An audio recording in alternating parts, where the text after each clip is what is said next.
Hello, this is Sebastian Griffin. Right now in Malaysia, a place I do not want to stay. I've been stranded here for quite a while. I'm still waiting for my travel document, and I hope my mother Esther Lim can help me in this matter. It seems like on the British side, I'm not sure the British embassy or relevant authority are doing anything right now. I'm trying to get out of this country as soon as possible, and I also have to tell the British side I do not have any proxy or any representative because over here the problem is that there are many people pretending. There are many imposters pretending to be my representative or proxy that say something that misrepresent me, of course, for their own benefit, because I've been very clear that I am not interested to invest or to have anything to do in Malaysia or in this region.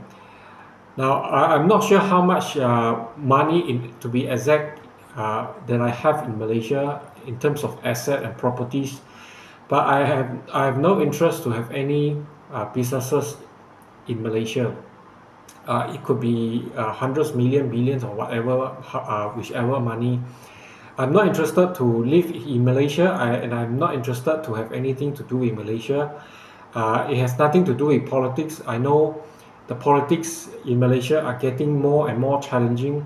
They were couped before this general election. They were couped, I think, three times in the term, two or three times in the terms. They were three different government, so they mean two times within the last term.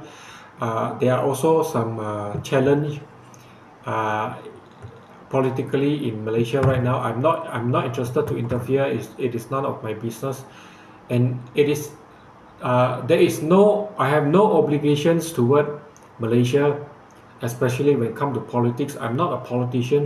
I do not work in a political field where I'm not a political journalist or anything that related to politics. I'm not being paid to do anything about it. That means I have no prestation. When I say I have no prestation, means I do not have any moral obligations or any legal obligations toward anyone regarding Malaysia political landscape and whatever relating to Malaysia. Uh, so far, I do not. I believe I do. As per my knowledge, I do not have any business operating in Malaysia. What I'm longing for, what I'm looking for, is to exit Malaysia, to get a paper, in order for me to exit Malaysia as soon as possible. I do not want to live in Malaysia. This is not a place for me, and I'm trying to establish communication with my families in order for me to get help from them. Now, I also want to state very clear that I believe in democracy for obvious reason. Democracy and it appeared to me that over in this region, not just Malaysia, but over in this region in ASEAN, even to some of the area in South Asia, not referring to India entirely, people are not civilized enough to interpret or to understand what is the differences between uh, an anarchy, a monarchy, communist, socialist, socialism, and whatever. Now, it is not a problem as long as it does not affect me, but it seems like it is affecting me right now. So I have to be clear. I need to briefly just brief people what is democracy and what is capitalism. Now, in a capitalist society, people use money in order for them to generate more money. That's why they say the rich is getting richer. There is no moral obligations toward anyone, whether it's public or individual, as long as a company paid their due to the public. That means the due in this regard normally refer to a tax, whether it's a corporate tax or in the form of income tax or whatever tax, property tax or inherent tax, or some country they implement capital gain tax. So all these taxes are legally bound, are uh, legally bound by the law in order for the government to operate to function. No, it is a norm everywhere in the world. But other than that, no individual, no company are obligated to do anything extra. As for the CSR, the CSR means corporate social responsibility. That is an entirely different story. For big conglomerate or big company, they might have some corporate social responsibility, in addition to the tax they pay. Now, corporate social responsibility also added a very good image to the company. It is not a compulsory thing to do, but it is a good things to do. Now, I myself, I'm an individual. I do not belong to any organizations. I do not work for any public or anyone, and therefore I do not receive any benefits from anybody in order, for myself. So I have to make it very clear that I'm not bound by any things to do anything for Malaysia or any organizations. Why I say this is because I believe, because previously I've been very active talking about democracy, talking about freedom, human rights. Now, so that's why they might have certain groups think that I am obligated, or I am have the responsibility toward them, when now that I believe everybody saw what Dr. Mahathir comment on the Malaysia for Malay, and certain groups, certain quite extreme groups from the Islam factions, or from the Malay factions. Now, I do not want to interfere in Malaysian politics, whether they are pro-Malay or extreme Malay or extreme Islamics or whatever. That is up to them. It is none of my problem. I'm not going to fight them. I'm not going to say anything about them. What Dr. Mahathir want to say is entirely up to him. He is no longer a member of parliament. He's no longer holding any public position. So basically, he's just an old man. Of course, during his 24 over years of tenure as a prime minister, it's very questionable when he came out with a statement like that. That means he has been ruling Malaysia with that notions, with that concept in his mind. I believe the minority in Malaysia might not be able to understand what kind of suffering, or what kind of opportunity cost they have missed out during the tenure of Dr. Mahathir, and even the subsequent his predecessor and also his successor. I believe all of them are not anything different. But that is Malaysia. How Malaysia want to operate is up to them. Of course, there are human rights issues, there are freedom issues, there are these democracy issues. It is up to the Malaysian people who want to stay in Malaysia to fight for the country, to fight for what they believe. Now, I do not believe in coup d'etat, especially in terms of junta government. What happened in Myanmar? I definitely would not favor a junta government, because a junta government, you see, in a normal civilian government, there are different between junta government and civilian government. A civilian government could be a communist socialist, could be a democratic republic, could be this could be a democracy ruled by a democracy type of political system, could be a republic, could be anarchy or whatever. But a junta government is ruled by a militant. So whether this military personnel have competent knowledge and this personal quality or personality to manage a country or not is a huge question. And furthermore, they are not elected by the people. They are, they hold the power simply because of greed, and also, all sort of elements, just for their self gain. So this is what the kind of things that I oppose. Not only Malaysia, actually right now I'm opposing Myanmar.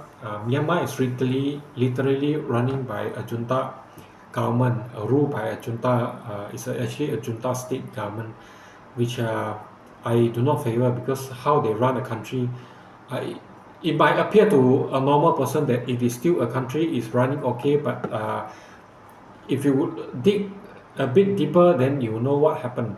I definitely would not think that any country at all it will be okay under junta, under military rule.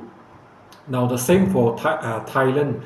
Thailand, on the surface, on the superficial level, it looked like a democratic country, but it is more like a junta country, a junta state government country. Because any point of time, the royalty, the royalists, or the militant can topple a government, and even they can come up with a lot of absurd reason in order to uh, do away with democratic elected MP as a prime minister or any division. So what happened right now? So there are many tactics in disguise to cover up what is their true political system. They may call themselves a democratic republic or whatever, but ultimately we still need to look at how the country functions. So in order to know what type of political system they're actually running, not just the labeling, and what they do on the surface, it might not represent might not reflect their true political system. And this is just to declare that I have no prestations, or I have no privity for Malaysia, and I'm not getting any thing in return, any financial or any remuneration in return for what I have been talking in public. Now, for all the politicians, whether you are oppositions or whether you belong to the government, they do receive money to compensate them as a member of parliament, where they represent their constituency in the parliament. They speak up for the people. They do receive certain remunerations, whether it's in terms of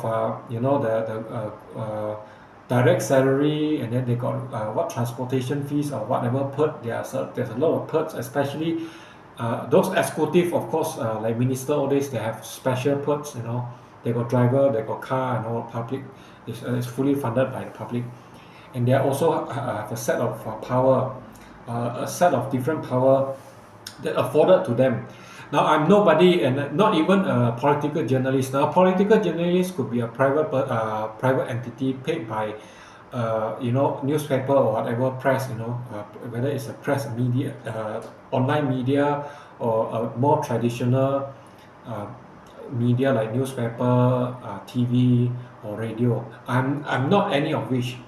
So I have totally no obligations toward anyone in this regard, especially Malaysia. So I have to be very honest. Then I know some of the British might not like me speaking about UK, US. Now I'm okay with UK. I have no problem with UK, but there are some problem with US, and I'm not antagonist with US. I'm not against US, but rather I will say I feel to have obligations. I feel to have an urge. I do not have obligation toward US, but I do feel there is an urge for international community or anyone to address the issues of the gold standard or the Bretton Woods system. It has been broken since 1971, and as a result, I believe uh, that there's a huge problem in terms of transaction, because literally US dollars is backed by nothing. It's just a pure blind belief that it is still worth something, where it does not anymore. It no longer worth anything. And what the president of and actually not only South Africa, not only Kenya, not only they spoke about this in Nairobi, not only Kenya, not only those countries, those more developed African countries. I believe the whole world have the right to know what happened to US, why we still need to trade in US dollars when it's backed by nothing. They can just print out from a paper and use that paper to trade internationally, and look at it as if it is worth the same as worth the same as $35 equivalent to an ounce of gold. It is still people still look at it the same way it is, which is not in actual. It is just a paper. So what make the America have the right to print papers? Papers basically worth nothing. Toilet paper like this worth nothing. It's just that they are printed with Franklin, or this Washington, or what's the name already? Whoever lah, name on the picture on a piece of paper. They call it greenback, and that they call it U.S. dollars, and with a value where people have to work hard. Those, especially those developing country farmers, all that, they have to work very hard in order to exchange US dollars in order for them to live a better life. So that is not fair for the world, especially China. But not only China, because China produces two-thirds of the consumer goods. Now, I'm not speaking out for China. But in fact, I'm speaking out because I'm afraid of China, because China are producing two-thirds of the world consumer goods, and most of the machine right now are produced in China, and they are not lower quality. They are not any inferior compared to the best quality, the top 20. I think they are almost more than 10 products, 10 brand from China. So they are not inferior in terms of quality. And what happened is that if China were to decide one day to impose a sanctions against China, against US, China can do so, because they are the one actually producing something. They are not exchange food, they are not exchange machines, they are not exchange raw material like steel, aluminum out of tin paper, out of a paper, like toilet paper. They are not doing that. They're actually producing goods that are actually usable, producing food that are actually edible. So that actually have a value in the products, and it will become a threat if US still sleeping. Now, of course, when I look at the political system, US employed, they are using republic political system, which is one of a democratic system. The drawback is that every president wanted to have their own legacy, and I believe probably this is the reason why Richard Nixon debacked US dollars with gold. And when he debacked US dollars with gold, that means US dollars no longer, 35 US dollars no longer equal to an ounce of gold.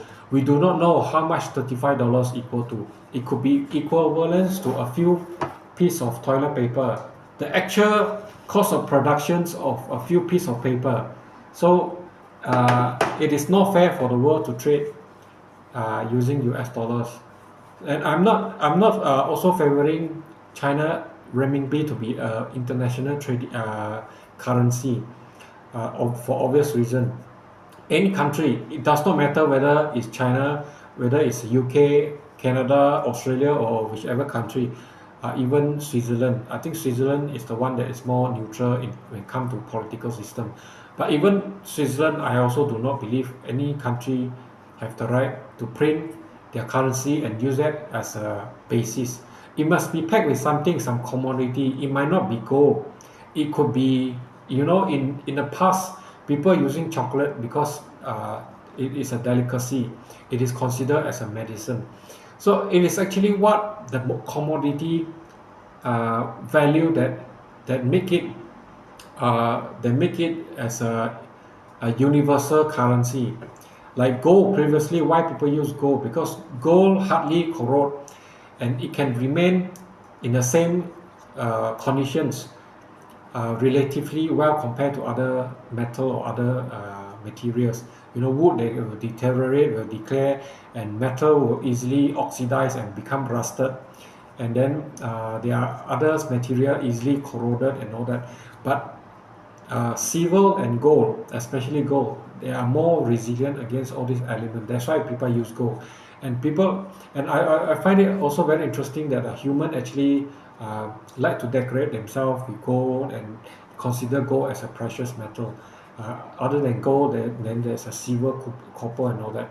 So that become a basis for trading. Money is only a medium for trading. It is not the trade. It's not the product itself. It is just a medium for in the trade in the trading. Say for example, somebody is producing shampoo and somebody is producing a cup. Money is used. Some those who produce shampoo might not want cup, and those produce cup might not need all the shampoos. So what they do is that they exchange to paper, to a medium which is a money. So this toilet paper previously equivalent to gold because everybody want gold, and then some of it use it. So some of it use it to exchange shampoo, and likewise shampoo. Those who produce shampoo, they can exchange with somebody wanted to buy shampoo with money. I believe this is all how it started. But the problem here with this Bretton Woods system is that the Bretton Woods system actually not a problem. The problem is U.S. President Richard Nixon debacked the goal. That means he deviated from the system, and it is an international agreement. International agreement means it is a treaty.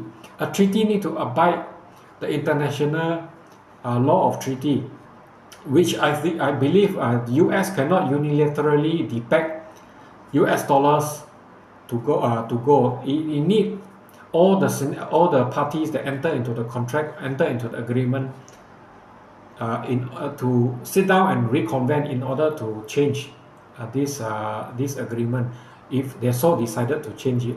So U.S. actually do not have the basis to unilaterally deback from gold and back with nothing right now. It's not supported with anything. Now the reason why I'm talking all this, I do not hold any positions in any country, and I'm not an American citizen. I do not hold any America, whether it's green card, permanent resident, or no, nothing. I do not hold any document relating to US. But what I'm trying to say, what I'm transpiring right now is it is not against US. It is a wake-up call for US in order to take actions right now, because the problem having in US right now, of course, while they're enjoying printing money and buying things without producing anything to back up, without producing, because they do not need to produce cup in exchange to shampoo. They can just print a paper out of thin air and go to China, go to India, go to Australia to ask for shampoo or goods that they want. So this is unfair, but it is enslaving the world with toilet paper. It is akin to that. It is akin to enslaving the world, because they don't produce anything in exchange for currency, the money that they print. Then this money in return to exchange with other countries with the goods that they want. So their economy no longer pegged with the productivity, because no matter whether they are productive or not, it does not matter as long as they print paper. That is good for US in the sense that it allowed US to enslave the world. But the bad news is that when US keep on printing money, keep on printing US dollars, there is also a debt, because when people are buying US dollars, and US have a debt. I think a deficit of I don't know how many trillion. I forgot already. I browsed, but I forgot already. Is over much more than what their GDP is. I think about 20 over trillion dollars. So this might not be a good things for US, and they are unable to lower it down, because they are actually printing the US dollars as a like nobody business. So to establish a new international trading currency, or to deviate from US, could be a good thing for US, because otherwise US the debt could be piling up, and there's no amount of ceiling can help US to offset the debt. It is impossible. As long as the world economy grow, people need need to trade and they need US dollars, and US have to keep on printing the dollars. So in a way, there is no governing body to govern this US. So that's why I'm speaking about US, but it is not related to US politics, or whether it's Asian politics or China politics. It is not related to any country politics. It is more on a ground of economy and fairness. This is what I want to transpire here. The message that I want to send here. Now, as to whether Malaysia, how Malaysia fare under UMNO, I do not know. I think I previously commented on UMNO personality. I also talk about a lot of things about Malaysia constitutions. There are constitution issues that have not resolved for decades. But that is up to Malaysians to do it. I do not believe I have the obligation or responsibility. I'm not a lawyer. I'm not a legal practitioner. Now, by right, I think the right persons, or those that should involve in these politics things, or in relate to law, definitions or interpretations of constitutions, are the legal practitioners. The legal practitioner from the Bar Council, or judges, there are judges, there are AGC, Attorney General Chamber in Malaysia, where they are being paid to give legal advice for the country, and they have the legal obligations toward the people, because their salary actually being paid by the public. They are using public money, so they have obligations toward the public. Definitely not me lah. But I have spoken enough. I believe I've spoken enough about whether it's the Malay race, whether it's the constitutions or whatever.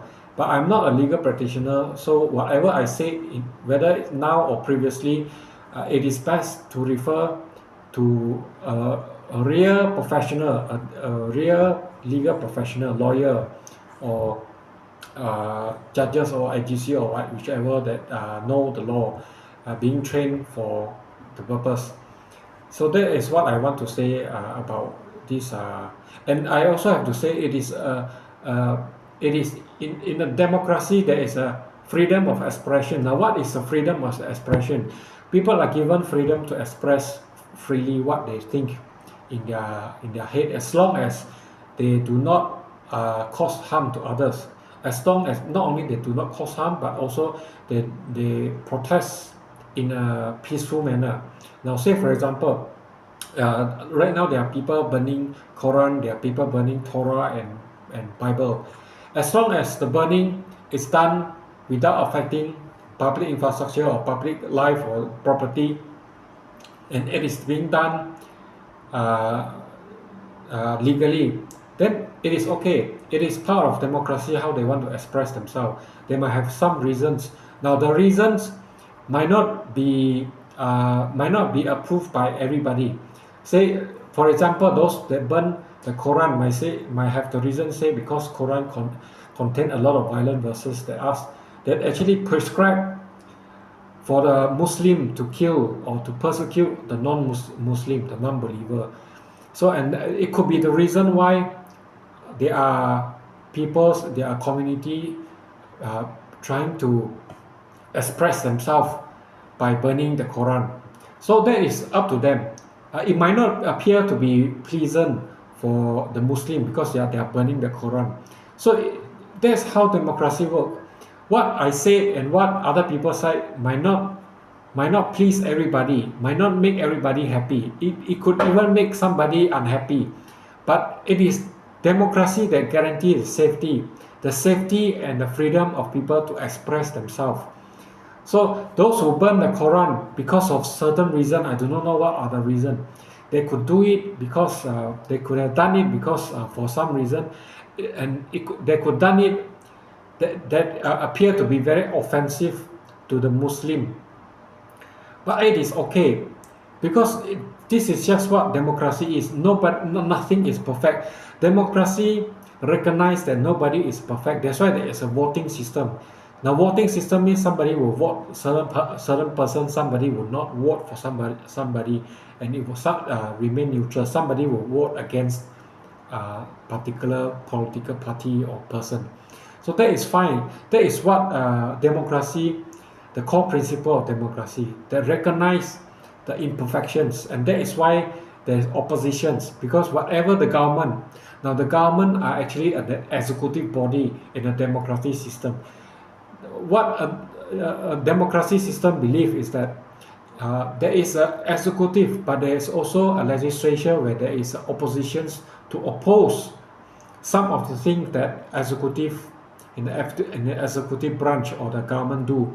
So the opposition actually have the right to say something in a parliament or congress about what the government do if that is not so right, to question the executive branch.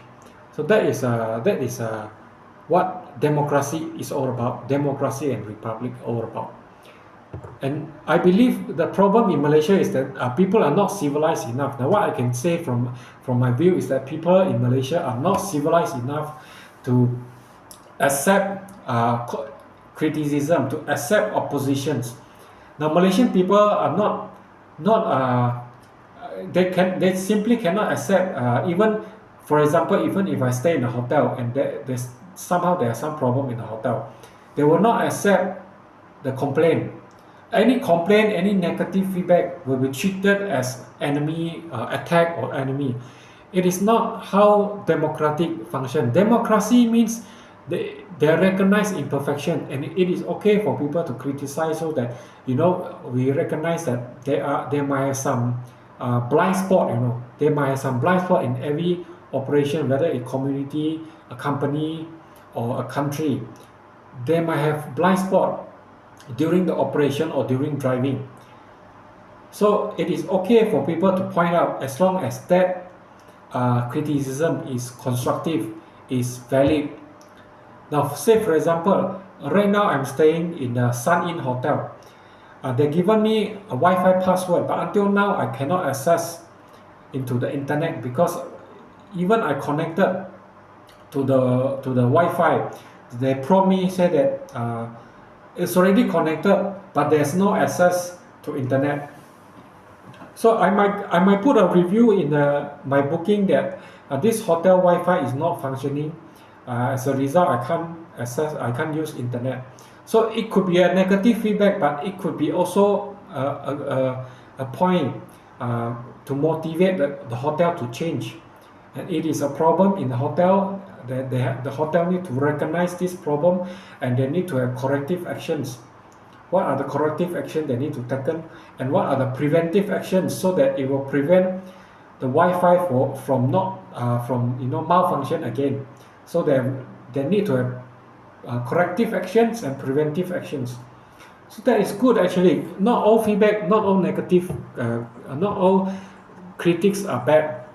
So that is what democracy is all about. Now, in absolute monarchy, in a monarchy system, in this communist system, criticism or negative feedback might not be allowed. And this is, I believe, this is what happening in Malaysia. When I talk about something bad about Malaysia, now when the way I look at it, to be honest, I do not believe Malaysia. Malaysian in general, the they call it a civil-minded or the civic-minded, are not up to par to its development. In comparison to the Malaysia economy grow, and also the level of the wealth, it is not parallel, or it is not compatible with the wealth that Malaysia enjoying right now. So this is my personal comment. Of course, many other people might think differently. So that is fine. I do not force anybody to share the same view as me. I recognize that everybody think differently. In fact, in Malaysia, I believe most of the people do not aware what is happening in Malaysia, and what is the situation or the status in Malaysia. The problem here with me is that I think my family is even a bit more complicated. I do not know what happened to my mom. She seems like a bit passive in communicating with me. I'm very my best to communicate with her, and but the lucky thing is that on the positive side, on the bright side, I think she do want to communicate with me, and I think that is a very positive things that I can see. Well, the problem is that it could be because of the society or because of her own personality that she might not be able to communicate effectively, or she might have some barrier, mental barrier. I do not know, because or could be because of history, or some personal history, or what, I do not know, or the society at large behaving in such fashion. Where this is what I observe: Malaysians are not good communicator, and they are particularly find very hard to break the ice. I ever encounter my classmate sister. I do not know who is her name. I do not even know who is she, but already proposed to marry. So I do not know. For me, I state very very clear that I would not consider Malaysians as my spouse. Not consider Malaysians. I would not consider Malaysian as my spouse. I would not consider to have children with any Malaysians. Now the reason is very clear, because I do not think Malaysian. I do not want to take the risk, because Malaysian at large not behave in a civilized manner. And when I look at Malaysia businesses, especially the industrial and the service sector, I do not think Malaysia have the average cognitive ability, or the cognitive ability of a developed nations. So I do not want to take risks. I do not want my future. I do not want my offspring to be lacking in cognitive ability, in intelligence, and that is why I do not want to have any children with Malaysians. I hope this message can reach my parents, so that they will not do anything stupid for me. Now the problem of old money, especially the one that I experience, I do not know what are the old money family uh, setting or setup. But my setup, my family, I think it is a old money, one of the old money family. How it set up, how it run, how it operate, from my perspective, is a lousy one. First of all, I do not access into proper educations. I do not access into what even a middle class family having. So something is missing in my life. I do not know what happened to my parents, whether the trustee is not doing the job, or whether they trusted the wrong person or the wrong people, or they just simply mismanagement. I do not know how it functions. I'm not surprised it is a mismanagement, because how I look at how Malaysia manage, whether it's company or projects, they do not have a system. It is very chaotic. People are based on their assumptions to make decision, which is very bad. It give me a very bad impressions. And in terms of knowledge, very lacking in the knowledge. People tend to do before they read, before they know what is happening, before they even know what is going on. So that is very bad impression for me. So not only that I would not consider to do business in Malaysia, I also would not consider any Malaysians to be my spouse, or anyone that born and grown up in Malaysia to be my spouse.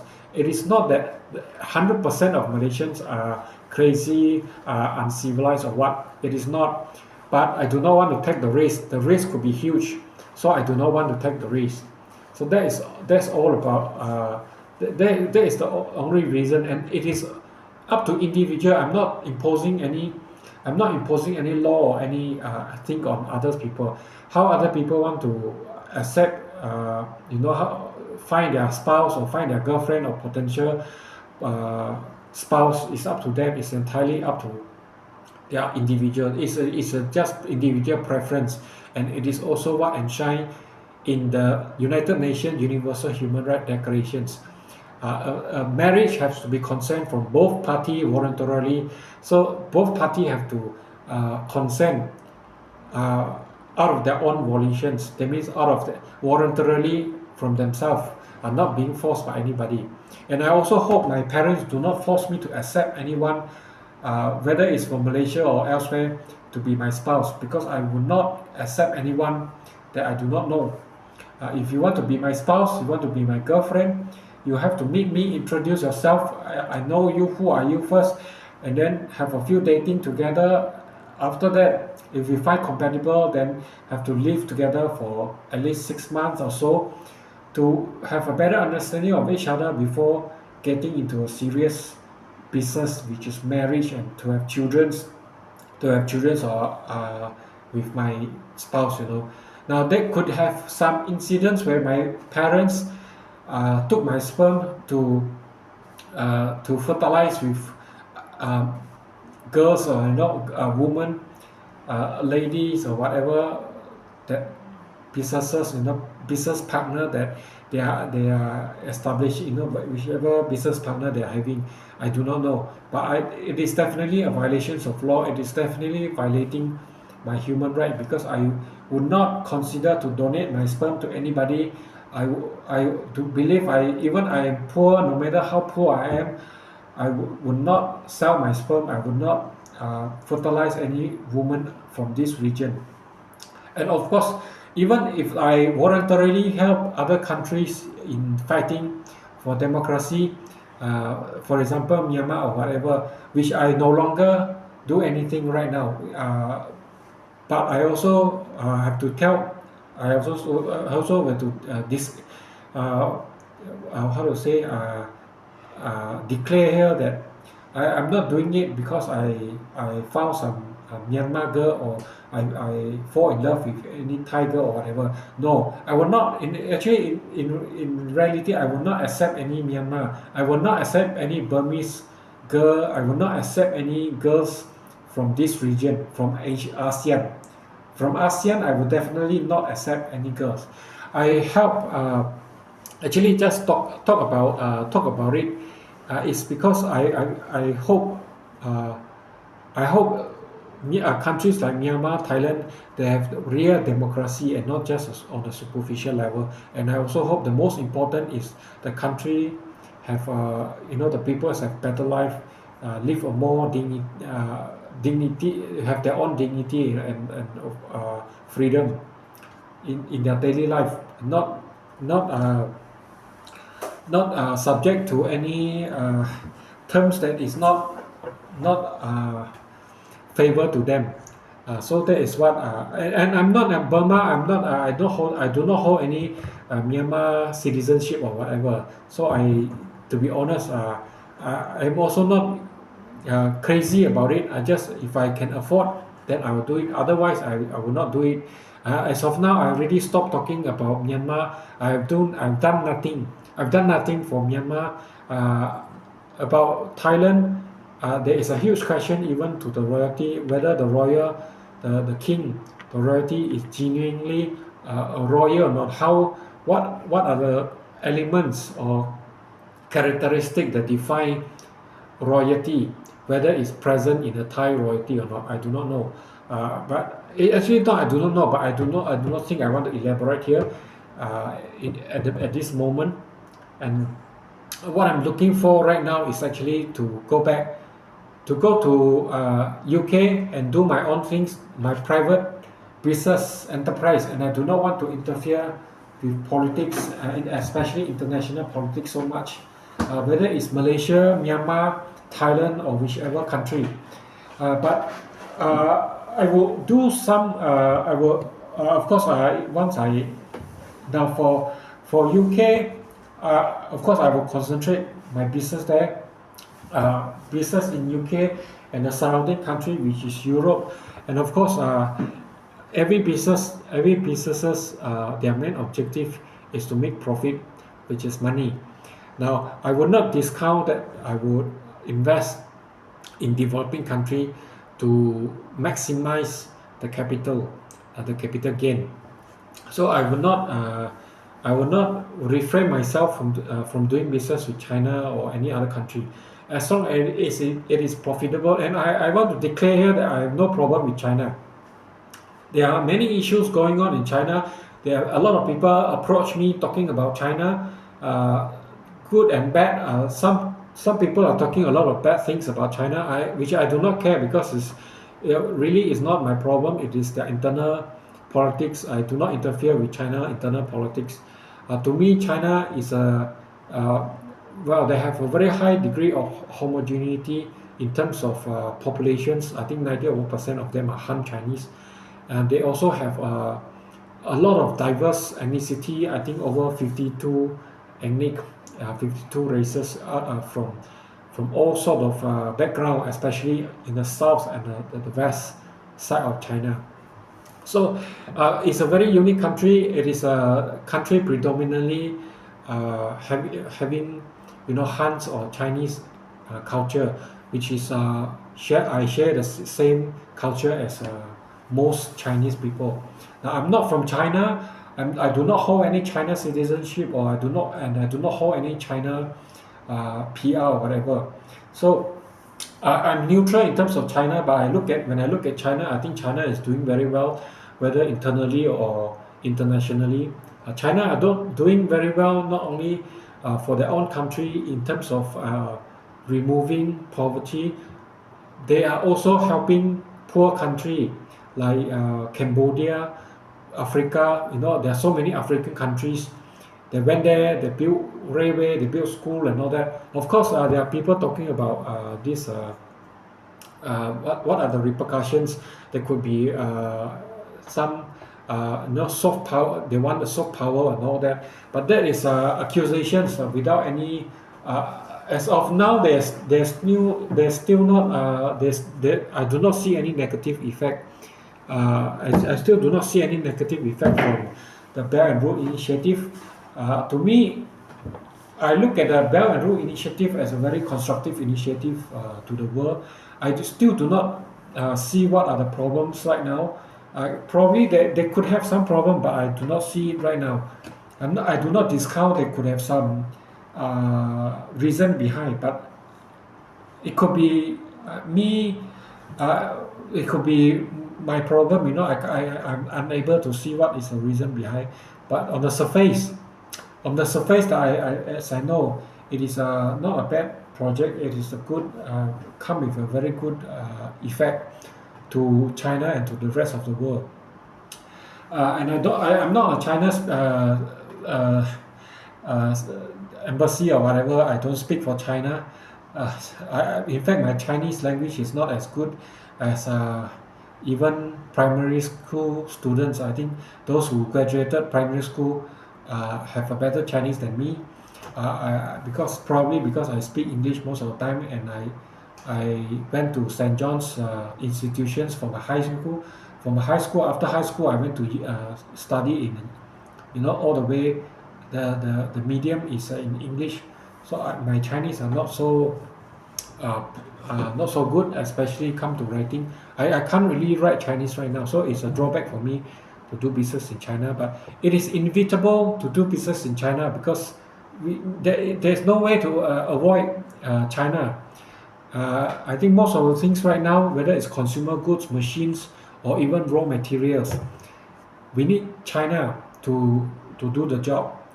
Even Italian marbles that cut in Italy, Spain, all that, they need to ship it to China to cut it into pieces and to craft it before sent back to Italy, to Europe, to UK, to Dubai for installations. So China is inevitable. Nobody can avoid China. So just have to accept that somehow any businessman. I'm not talking about politics right now. I'm not talking about public things. I'm talking about private business. Somehow have to interact with China, and I personally do not because of business interest. I talk good about China, whether business or what. I believe I'm just a private entity. I do not owe any obligation to anyone. So I have to state it very clearly. So in order to avoid any misunderstanding, Just because I appear on TV does not mean that I'm a public figure, does not mean that I owe anyone any duty or any responsibility. So I have to state it very clearly. Uh, and I hope people do not come and sabotage my life, just want to ask something from me. So that's all for today. Thank you very much.